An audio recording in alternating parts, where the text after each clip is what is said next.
Oh, always going poops when I start the camera. Oh, silver dog playtime plus this new puppy who's doing a poo-poo. Callie's working on being a little less intense. And, good girl. Hey, hey, hey. Good. Whoa, Moose, come on. Come on. Good boy. Hey, hey.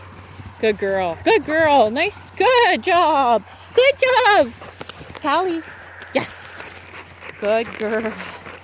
Good listening, baby. Good girl. Oh, don't like that. You want my cheese. I know. I gave you kibbles. Kibbles are gross, she says. I'm spitting that out. Hey, yes, you will literally eat anything, so here. Okay. Here, Cal. You want cheese? I would love a cheese, she says. Thank you. Okay. It's a little bit frozen. It's just a little frozen. You just have to crunch it a little. There, yeah, that was good, right? You just have to crunch it a little. Just a bit of crunch. All right, I'm going to let the puppy loose in here on the leash. Because my ducks keep escaping over there, so nobody's allowed to go free unless their recall is good.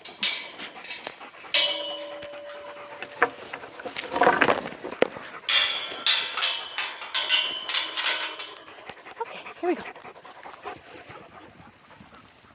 Callie's been listening really well. I'm actually really pleased with her behavior. So I've been policing her play because she's a little intense, right? Like she just gets up in everybody's face. Hey, Moose, that's enough. Hey, enough. It's just a baby. You be gentle. Let's go. Come on. So she and Moose play well together. I mean, Moose is getting the same feedback. Moosey, leave the puppy. Good boy. Good boy. That was good. Good girl. Good girl. Okay, let's go.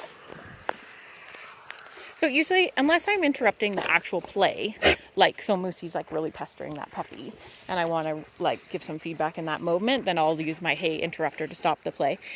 But otherwise, I will just call the dog to me for reward. And that's it.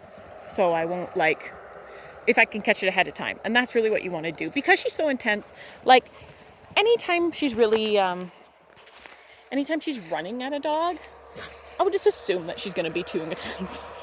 You know, if she doesn't really know the dog, like that's going to be too much for that dog. Like no matter what, because she's like full tilt, like running right at them, ball of energy. And most dogs are way more chill than that. They're going to be like, what in the heck? Who is this lady? So I would always call her off that if you see her about to like full speed at someone, she should be approaching slower than that. Not like full tilt. And then I'm calling her just if I feel like she's being a little too intense. She's actually doing quite well with it. She's a smart girl.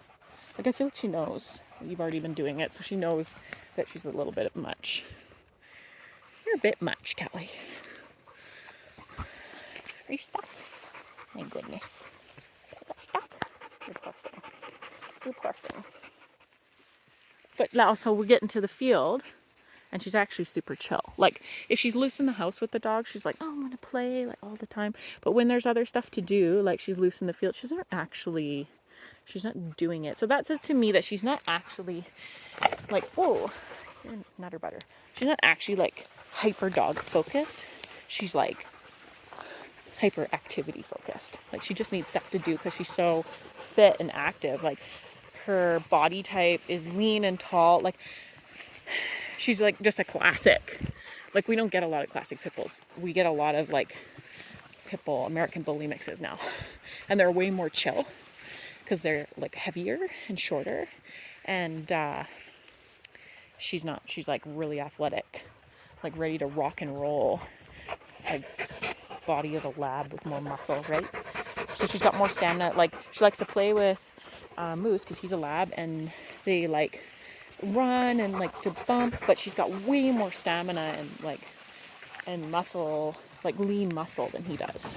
He's a little softer in some ways. So yeah, I think she's just really activity focused. She just wants to be busy. And that can lend itself to helping you with your training. So I started getting the flirt pull out with her. Just gonna go on video. So sorry, am I rambling? I started getting the flirt ball out with her, which is like a toy, a rope toy on the end of a rope attached to a stick. So I can kind of swing it around and make it look like a bird or a squirrel or whatever that dog's into. See how she like approached that puppy? She didn't lunge at him. Good boy, girl. Good girl. Good girl. That to me just says like, yeah, I'm just having fun running. I don't really care. Good dogs. Okay, here we go. Anytime off leash that the dog offers a recall, especially if you're working on recall, like they come to you for no reason, always reward it, because that's the offered behavior that you want, and that will just make it that much easier when you do call, because they already have a history of being rewarded for after you call them.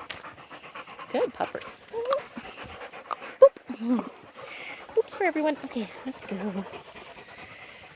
So like I said, I started the flirt pole with her, and I'll get another video of that. And she loved it, but she didn't love, like, if I had her drop it just by releasing, like I held and waited until she released, then she kind of lost interest. But if I traded her food for it to get the drop, then she would keep playing with it. So I'm going to start using that for her training. And then what you can do eventually, like after the flirt pole, is just transfer it to a tug toy, and you can bring the tug toy out as a reward for her recall and her some of her off-leash behaviors. And that will often, more often, if you can get the dog into playing games like that, you'll get a way better recall than if you just use food. Even though she's food motivated, obviously, you just it's faster and it's more alluring, especially for dogs that have a high prey drive and are really activity based.